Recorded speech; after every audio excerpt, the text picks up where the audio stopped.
Let's bring in the CBC's Karina Roman on another busy day in Ottawa. Karina, we just learned the date of a spring fiscal update. What did we learn, and how does it fit in, do you think, with this announcement on the fuel tax? So the spring fiscal update will be April 28th.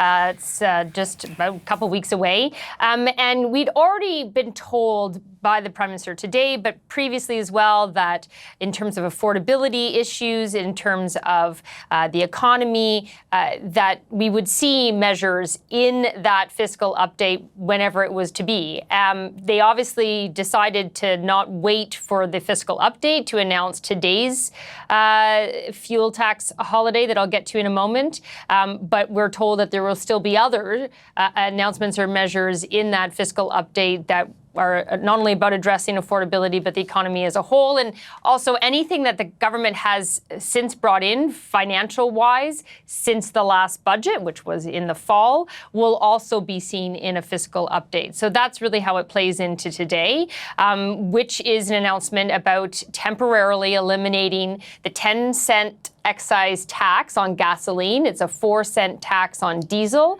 They're also going to be lifting the excise tax on jet fuel.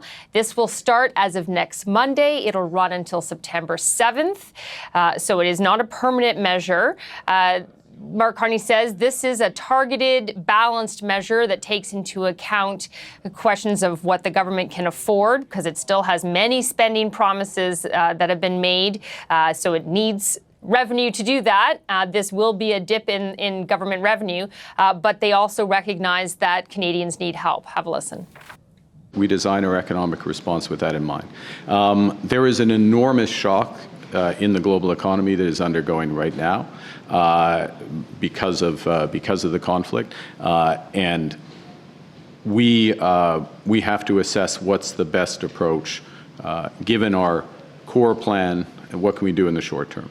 And so we're balancing support for Canadians with the measure today, with responsible fiscal management.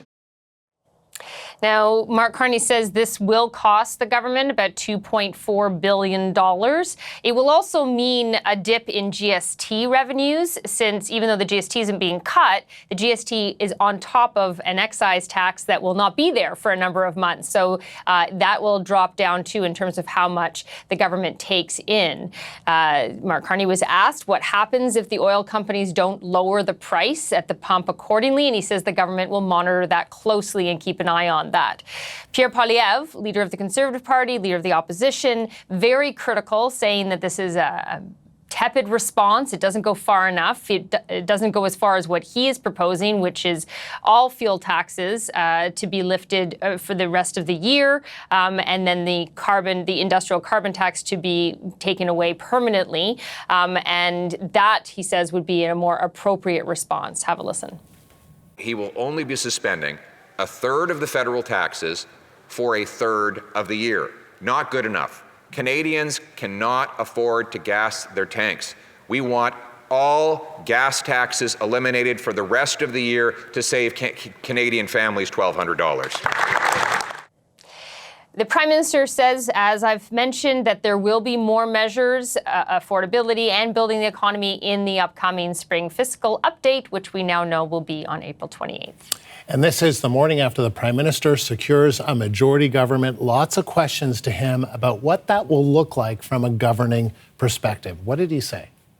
Well, he was asked, well, what will you do now that would be different than what you would do when you had a minority just a day ago? And he had to be pushed a little on that. On what he specifically would like to move faster on. Especially considering that recently the Conservatives have been more cooperative on shared interests in terms of legislation.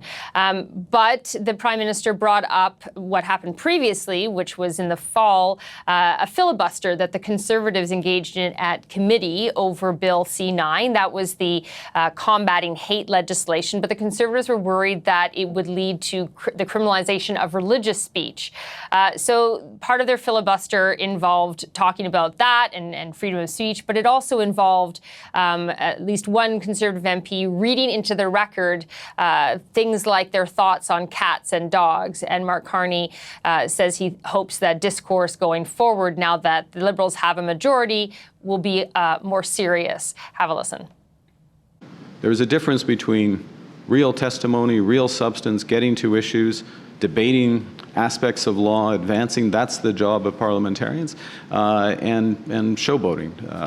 We're going to have less of that. We're going to have more substance. I think all parliamentarians, in the end, will appreciate that, even if it's a change for some of them.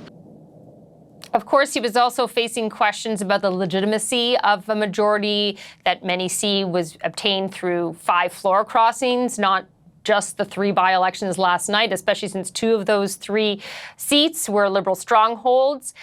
The Prime Minister pointing out that the Liberal vote share went up in all 3 ridings, saying that shows strong support for his agenda, although the Bloc Québécois leader, François Blanchet, says more about the collapse of support for the NDP and the Conservatives, also pointing out that the Bloc did quite well in Terrebonne, even if it didn't win. Have a listen. The Conservative crashed to 3.5%, and the NDP crashed to half of 1%, and almost all those votes went to the Liberals because of the situation in the world, because of the situation facing United States and Donald Trump. So they want to give some support to the guy who said he could fix it, even if so far he has fixed nothing. The Prime Minister did also, in his news conference today, say a couple things that were slightly newsy. No election in the foreseeable future. Perhaps we assumed that, but he confirmed that. But also not planning on any cabinet shuffle in the near future, even though he'll be welcoming in new MPs and we're a year into his mandate. At this point, he doesn't seem to indicate that is something he wants to engage in yet.